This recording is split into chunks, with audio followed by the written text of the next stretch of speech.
Kami bertemu dengan Krisdayanti yang belum lama ini menginjakan kaki di tanah air setelah melaksanakan ibadah umroh bersama keluarga. Ia terlihat begitu bahagia. Itu tidak lain karena pengalaman menakjubkan yang baru saja dialaminya selama mengunjungi rumah Allah bersama keluarga. Berada di rumah Allah seakan menyaksikan keajaiban betapa besar kuasanya atas manusia yang begitu kerdil. Pengalaman seperti itu diakui Krisdayanti menambah kecintaannya terhadap Sang Halik. Jadi siapapun.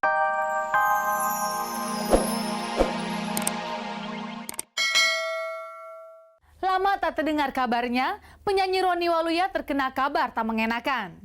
Gosip yang beredar, istri Roni yaitu Yosi dianiaya oleh seorang anak pejabat hingga harus dirawat di sebuah rumah sakit. Padahal dia berada di sana karena untuk memeriksakan kandungannya. Selain dikenal sebagai presenter televisi, Roni Waluya juga dikenal sebagai seorang penyanyi.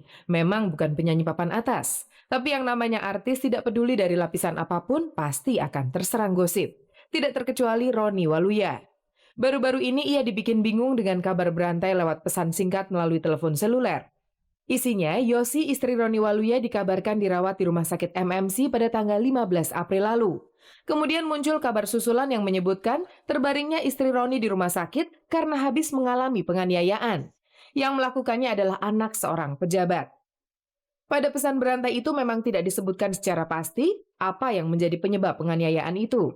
Tapi yang jelas segitu saja sudah cukup membuat Roni Waluya dan Yosi istrinya terbengong-bengong dan akhirnya bertanya-tanya dari mana kabar tersebut berasal. Kaget aja gitu, shock aja karena ya itu tadi malah dikasih taunya juga pas baru berapa hari kemudian sama Roni ya. Jadi dia pikir juga mungkin cuman iseng atau gimana gitu. Pas dikasih tahu ke aku, loh kok baru ngasih tahu gitu kan. Iya, aku pikir gimana. Ya udahlah. Kayaknya ya makanya kita pikir udahlah bawa fun aja deh. Beberapa waktu lalu, ia dan Yosi memang sempat beberapa kali mengunjungi rumah sakit MMC. Tapi sama sekali tidak mengunjungi unit gawat darurat, apalagi sampai dirawat di sana. Kebetulan dokter kandunganku ada di situ. Terus keluargaku juga berobat kebetulan di sana. Terus adik-adikku di daerah kos di situ, maksudnya pada lingkungannya memang dekat-dekat sana gitu. Makanya kalau dibilang sering ke sana ya sering gitu loh. Dibilang ya suka ke sana gitu. Aku kan lagi program kehamilan.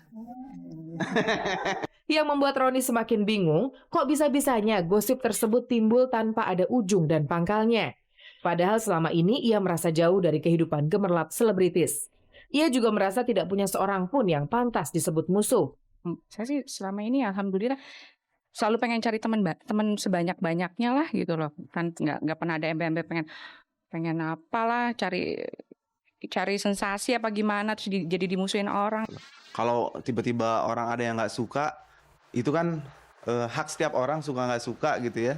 Ya kita sih nggak bisa gimana-gimana kalau memang nggak suka sama kita, ya asalkan tidak mengganggu.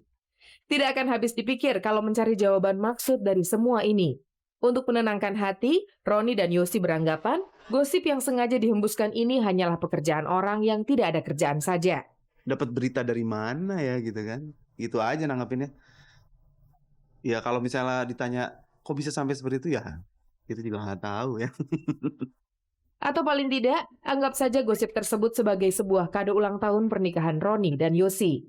Anniversary pernikahan yang ke-7 tanggal 3 Mei kemarin. Jadi terus gimana? Wah ini hadiah pernikahannya kok begini sih. Kami bertemu dengan Krisdayanti yang belum lama ini menginjakan kaki di tanah air setelah melaksanakan ibadah umroh bersama keluarga. Ia terlihat begitu bahagia. Itu tidak lain karena pengalaman menakjubkan yang baru saja dialaminya selama mengunjungi rumah Allah bersama keluarga. Berada di rumah Allah seakan menyaksikan keajaiban betapa besar kuasanya atas manusia yang begitu kerdil. Pengalaman seperti itu diakui Krisdayanti menambah kecintaannya terhadap Sang Halik. Jadi siapapun keinginannya, kalau niat hatinya insya Allah kurang bersih, insya Allah di sana nggak akan diterima doanya, tapi tergantung niatnya. Alhamdulillah kemarin juga sebelum kita umroh di Madinah, kita mendapat wejangan dari salah satu ustadz juga. Jadi kita bisa lebih dalam gitu loh mintanya.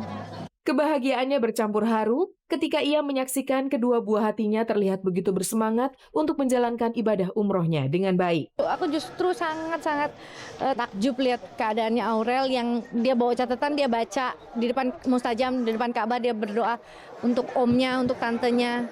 Gimana terenyuhnya hati ibu gitu loh melihat anak-anak yang sudah bisa ruku, udah bisa sujud, udah bisa sholat.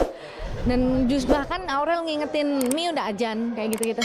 Pengalaman indah tidak akan pernah habis diceritakan. Tapi kami terpaksa menyudahinya karena cerita yang satu ini juga tidak kalah indahnya. Soal rencana keberangkatan diva pop Indonesia itu ke Singapura pada bulan Juni nanti. Di negeri berlambang singa itu, rencananya ia akan menggelar sebuah konser bersama Erwin Gutawa Orkestra. Konser ini menjadi sesuatu yang luar biasa. Dan karena album Cahaya ini akan dirilis akhir bulan, dan saya bersyukur bahwa memang konser Cahaya di Singapura ini adanya di tengah-tengah saat saya tur keliling Jawa. Berharap akan meraih sukses seperti konser Ruth Sahanaya di Singapura beberapa waktu yang lalu, sejak jauh-jauh hari sebelum konser digelar, ia telah melakukan berbagai persiapan. Kalau persiapan latihan sudah pasti, personal trainer buat saya pribadi udah siap seperti sebelumnya, dan saya juga mengajukan kepada Play Production untuk mendatangkan saya ke sana. Jadi pre-promo gitu, bukan survei. Jadi harus ada pre-promo. Masyarakat sana itu kan harus didatengin gitu loh. Itu jadi emosinya dijaga terus sampai 1 bulan ini, sampai mereka tuh benar-benar Kus Dayanti gitu. Belum lama ditinggal oleh sang istri tercintanya, pelawak Doyok dikabarkan telah mendapatkan calon pendamping hidup. Kabar yang beredar, saat ini Doyok telah menjalin hubungan serius dengan seorang penyanyi pendatang baru yang disebut-sebut bernama Yuli. Belum lagi kering air mata Doyok setiap mengingat kepergian sang istri tercinta, pelawak berbadan kurus itu telah dikejutkan dengan kabar tidak sedap seputar kesendiriannya. Ia dikabarkan tengah menjalin hubungan asmara dengan penyanyi dangdut bernama Yuli. Lebih dari itu, ia dan Yuli dikabarkan berniat akan menyudahi kisah asmara singkat mereka dan bersanding di pelaminan.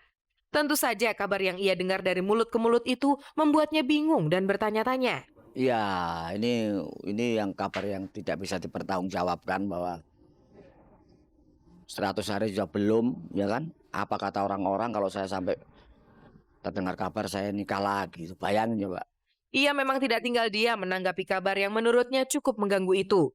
Usut punya usut, akhirnya ia tahu kalau gosip itu sengaja disebar oleh orang yang tidak bertanggung jawab. Saya prihatin dengan mereka-mereka yang berbuat begitu, saya prihatin sekali ya. Nggak terang-terangan ya, nggak terbukti lagian.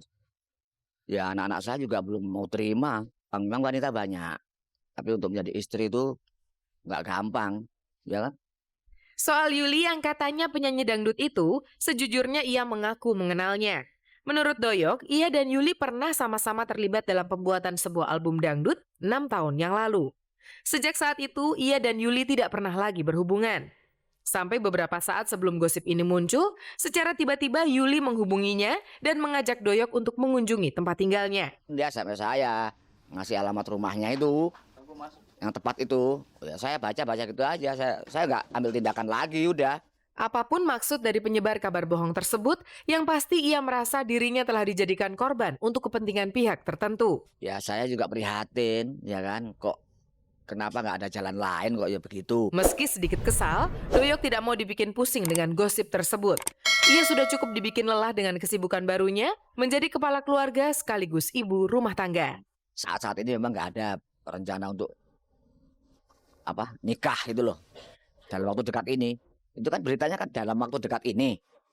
Tidak ada. Menimba ilmu tidak mengenal batas usia. Karena itu mumpung Hayat masih dikandung badan, bintang muda berbakat Rahel Maryam tidak akan menyia-nyiakan waktu mudanya begitu saja. Ia akan memanfaatkannya dengan menimba ilmu sebanyak-banyaknya. Tak cukup puas hanya dengan pergi belajar ke negeri Jerman, Rahel Maryam kini sedang giat-giatnya mencari gratisan untuk sekolah ke luar negeri. Aku kan maksudnya kemarin udah ngeliat teater di Jerman gimana gitu, dengan background culture dari Jerman. Aku pengen cari kalau di tempat lain tuh seperti apa gitu. Jadi memang aku lagi cari-cari beasiswa, nggak tahu nih dapetnya di mana. Aku memang pengen cari di Amerika, pengen cari di Australia gitu. Amerika Serikat saat ini menjadi tujuan utama Rahel, karena di sana pula rencananya Ebes, kekasih Rahel, akan menimba ilmu. Kalau misalnya memang aku dapat beasiswa ke sana ya syukur-syukur gitu ya, bisa bareng. Tapi kalau enggak juga ya enggak. Sejauh ini usaha Rahel untuk mencari beasiswa baru sebatas mencari informasi dari mulut ke mulut serta melalui internet. Namun ia berharap usahanya itu bisa membuahkan hasil. Ya aku ke Australia terus aku nanya sama anak-anak Indonesia yang di sana, coba bisa cariin nggak sih sekolah.